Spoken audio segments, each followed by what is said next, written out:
Ladies and gentlemen, gather close, if you will. Turn your gaze not to a hero shining with golden light, but to a figure standing alone in a storm of their own making. A silhouette against a bleeding sunset, where the very sky cracks like porcelain.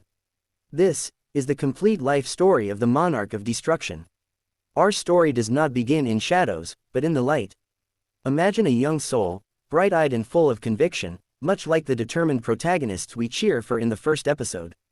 They believed in justice, in protecting the weak, in the power of a clenched fist raised in defense. Their heart was a vibrant canvas, painted with the colors of hope and camaraderie. The journey of the Monarch of Destruction is not one of a villain's birth, but of a hero's meticulous and heartbreaking unraveling. To understand this metamorphosis, we must first cast our minds back to the beginning, to the bright, hopeful palette of the story's first episode. Our protagonist, let us call him Kim Yoo-jung for this tale, was not forged in shadows, he was a child of the sun. His world was painted in the vibrant, saturated colors typical of a promising new season, the brilliant azure of a clear sky over Seoul's gleaming spires, the warm gold of a setting sun over the Han River, and the lush green of the hidden spiritual realms where he first learned to harness his energy. He was the archetype we all recognize and root for, the passionate, slightly reckless, but inherently good young man with a powerful gift and a heart to match. His power, in the beginning, was a thing of beauty.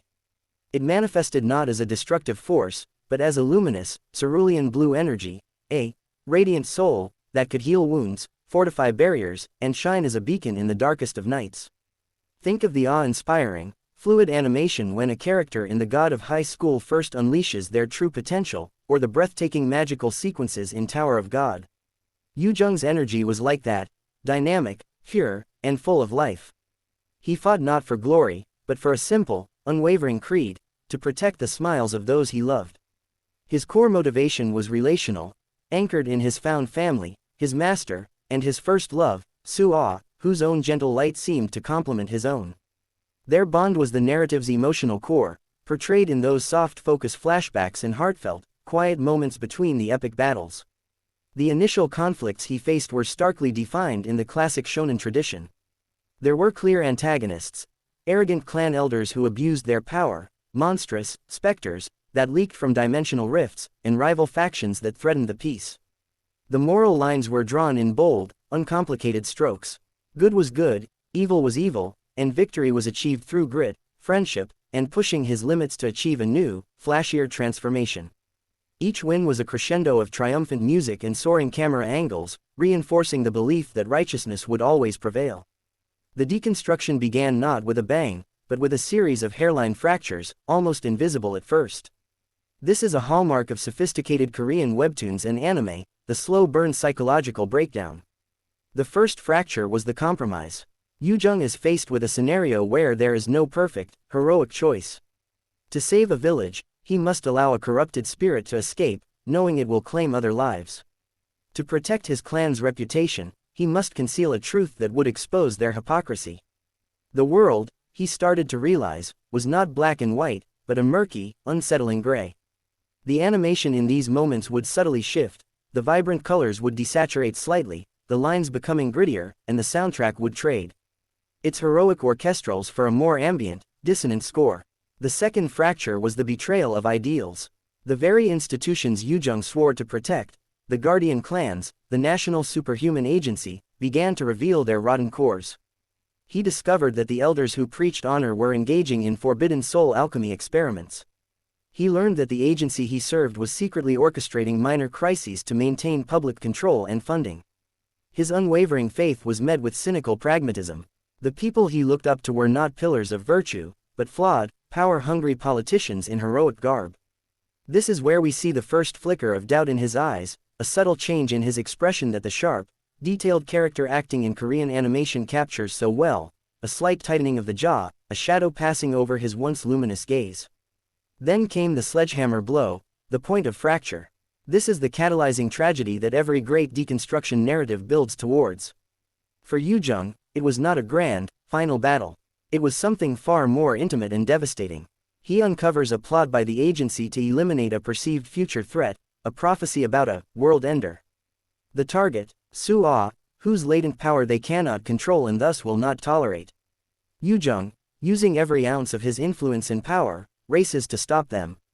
He fights through a gauntlet of his former comrades, his radiant soul flaring with desperate, panicked intensity. He arrives. He is mere feet away. He sees Su'ah, her eyes wide with fear and confusion. And then, a high-frequency suppression bullet, fired not from a monster, but from the sniper rifle of a cool, calculating superior he once shared a meal with, finds its mark. It's not a magical, epic death. It is clinical, cold, and horrifyingly mundane. In that moment, the world stops. The animation would likely plunge into a stark, soundless slow motion. We would see the light fade from Su'ah's eyes in a hyper-detailed close-up. We would see the vibrant cerulean of Yujung's energy flicker, sputter, and then, crack. The visual representation of his soul fracturing would be literal. The screen would split like broken glass. The triumphant, hopeful theme music of his character would distort, slowing down and twisting into a mournful, minor key echo. This is the death of Kim Yujung, the hero. What rises from that emotional wreckage is something new. His radiant soul does not just extinguish, it inverts. The beautiful cerulean blue is violently consumed from the inside out by a swirling, viscous black and crimson energy. It doesn't glow, it devours light. This new power, which we can call Abyssal Rage, is chaotic and painful. When it manifests, the animation style becomes aggressively stylized. The world around him warps like a mirage, colors bleed together into a sickly purple haze, and the very frames of the animation seem to shudder and tear. It is a power that is as agonizing to wield as it is to behold, a constant, visual reminder of his pain. His mission is reborn, but now it is poisoned. The simple goal to protect becomes a twisted, absolute crusade to purge. He reasons with a cold, terrifying logic.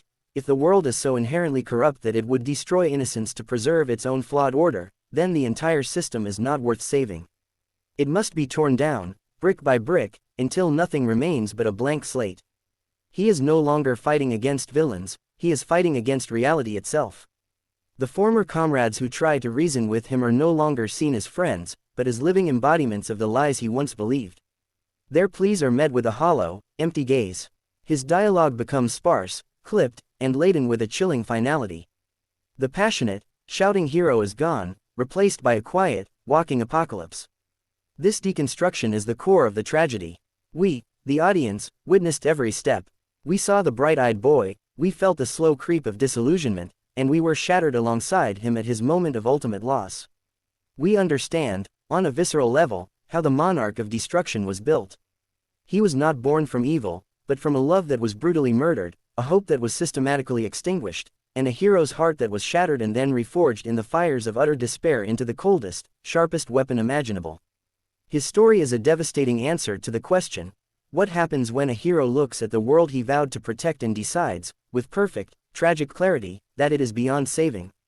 The transformation of a hero into the Monarch of Destruction is not a slow decay, but a catastrophic collapse.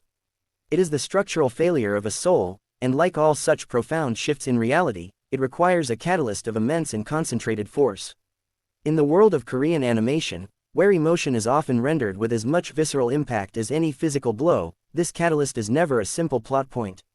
It is a meticulously crafted, soul-shattering event designed to break the audience's heart just as completely as it breaks the protagonist's will.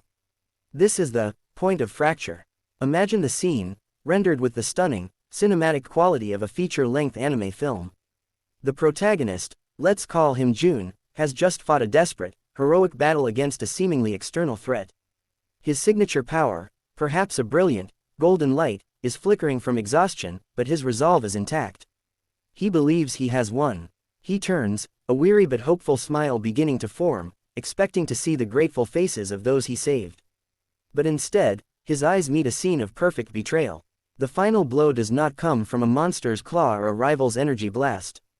It comes from the barrel of a gun held by a trusted mentor, or it is the sight of his beloved, the person he fought to protect, lying lifeless, not by the villain's hand, but as a calculated sacrifice ordered by the very council of elders he served. The animation in this moment would become a masterpiece of psychological storytelling. Time distorts, the world drains of color, leaving only the stark, horrifying image in hyper-realistic detail.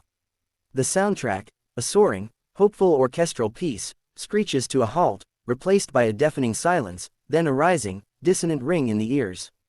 We see a slow-motion close-up of Jun's eyes. The light in them doesn't just fade, it shatters. You can see the very framework of his reality, his belief in justice, his faith in his comrades, his reason for fighting, splinter into a million pieces within his gaze. This is the moment the foundation gives way. This single, crystallized instance of ultimate betrayal or loss does not merely make him angry or sad. It systematically dismantles his entire worldview. His core belief, protect the innocent, becomes a sick joke when the innocent are slain by their supposed protectors. His motto, strength for justice, becomes meaningless when the architects of injustice are the ones who defined the term. The point of fracture is the ultimate, unanswerable argument that proves his entire life's purpose, his every struggle, was built upon a lie. From the emotional ground zero of this event, a new power is born. It doesn't awaken, it erupts. That beautiful, golden energy doesn't just vanish, it is violently inverted, corrupted from within by the black hole of grief and rage now residing in his heart. This new power is raw, chaotic, and painful. It might manifest as black, chain-like tendrils that crackle with crimson lightning, visually representing his bondage to this new pain. It doesn't feel like a righteous surge of energy, it feels like his very soul is being torn apart every time he uses it. This catalyst, this point of fracture, is the forge where the hero is melted down. And what emerges from the flames is not a new man, but a force of nature, the Monarch of Destruction, whose only remaining truth is that the world that created such a moment does not deserve to exist. The power of the Monarch of Destruction is not merely a tool, it is a character in its own right, a visual and auditory symphony of ruin that perfectly mirrors the chaos within his soul. In the realm of Korean animation, where artistic expression often pushes beyond traditional boundaries, his annihilation is not just seen, it is felt through a unique and terrifying aesthetic. This isn't the clean, laser-based energy of a sci-fi villain or the elemental fury of a fantasy wizard. This is something far more visceral and conceptually terrifying. When the monarch unleashes his power, the world itself rejects the intrusion. The animation style shifts dramatically.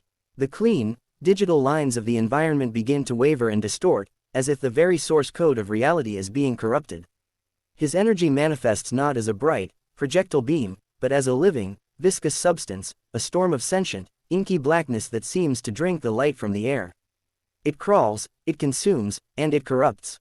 Think of the way a drop of black ink disperses in water, but on a catastrophic scale. This, abyssal ink, doesn't just destroy a building, it touches the structure and the building unravels, dissolving not into rubble, but into shimmering digital pixels or abstract, geometric fragments before fading into nothingness. The sound design is crucial here. There is no explosive boom, but a terrifying, high-frequency screech of tearing reality, followed by an unnerving silence as matter is simply erased. This aesthetic extends to his very presence. He doesn't radiate a fiery aura, he is a walking void. The space around him bends, causing backgrounds to warp like a mirage. Colors drain in his wake, leaving a monochrome, desaturated trail. This is a direct visual metaphor for his character. He is not adding something to the world like light or heat, he is subtracting from it. He is removing life, color, sound, and hope, leaving only a sterile, silent nothingness in his path. Furthermore, the style of combat animation changes entirely. There are no elegant, martial arts sequences. His movements are efficient, almost lethargic, while his power does the work. He might simply point a finger, and from it, the inky darkness would erupt like a tidal wave, not with speed, but with an inevitable, slow-creeping terror that gives his victims time to comprehend their utter erasure. The destruction is often portrayed in stark, beautiful, and horrifying contrast. We might see a field of flowers being consumed by the creeping blackness, the vibrant red petals turning gray and crumbling to ash seconds before being unmade. Or we might witness the silent shattering of a stained glass window in a cathedral, each piece not falling but floating upwards into a waiting vortex of nothing. This aesthetic of annihilation serves one profound purpose: to show that the monarch is not fighting against people or armies, but against the concept of existence itself. His power is a visual argument, a statement that the canvas of the world is flawed and must be torn apart. Every beautiful, surreal, and terrifying display of his power is a scream of pain translated into a language that reality itself can understand, the language of its own undoing. The ultimate, tragic irony of the Monarch of Destruction is that his victory is his damnation. He achieves his goal, he shatters the corrupt institutions, topples the hypocritical elders, and reduces the gilded palaces of the powerful to silent, ashen plains. He stands alone, the absolute victor upon a throne crafted from the obliterated remains of everything he once sought to change. And in that profound silence, he makes the most horrifying discovery: a throne of ashes offers no comfort, and a crown of shadows casts no glory. This is the theme of the Pyrrhic throne, the hollowness of absolute power. Imagine the final scene, rendered with the melancholic beauty Korean animation is known for. The epic, world-shattering battle is over. The chaotic symphony of destruction has faded. Now, there is only wind, a low, mournful howl sweeping across an infinite, gray landscape. The monarch sits not on a grand chair, but on a jagged outcrop of obsidian, the only remaining structure in a sea of nothingness. The camera pulls back in a slow, agonizing crane shot, revealing the sheer, utter totality of his solitude. This is not peace, it is the silence of the grave, and he is its sole, eternal occupant. His power, the very force that defined his ascent, has become his prison. The abyssal rage that once responded to his every command now has nothing left to consume but itself. It writhes within him, a cold, gnawing hunger with no possibility of satiation. He is the king of a kingdom with no subjects, the general of an army of one, the god of a dead universe. Every person he sought to protect, every comrade he fought beside, every enemy that gave his life meaning, all are gone. In purging the world of its flaws, he has also eradicated its beauty, its noise, its love, and its chance for redemption. He is the perfect, final solution to a problem that no longer exists. This is where the narrative delivers its most devastating blow. In the crushing silence, his mind, no longer occupied with conquest, turns inward. He is haunted not by the ghosts of his victims, that would be a form of company, but by the ghost of his former self. Vivid, painful memories flash before his eyes, not as hazy recollections, but with the crisp, saturated color of the story's beginning. He sees Sua's smile, hears the boisterous laughter of his friends in a sun-drenched training yard, feels the firm, encouraging hand of his master on his shoulder. These are not comforting memories, they are taunts. They are the brilliant, living colors that his monochrome existence can never replicate. The throne, therefore, is not a seat of power, but an altar of sacrifice. And the sacrifice was himself. He sought to destroy a world that caused him pain, only to become the living embodiment of that pain, now magnified infinitely in a vacuum. He has achieved the power to break anything, but the one thing he truly wishes to break, his own regret, his loneliness, his memory, remains utterly untouched by his might. The Monarch of Destruction is now the final, unbreakable monument to his own tragedy, a king whose only eternal decree is his own suffering, reigning forever over the empire of his greatest failure.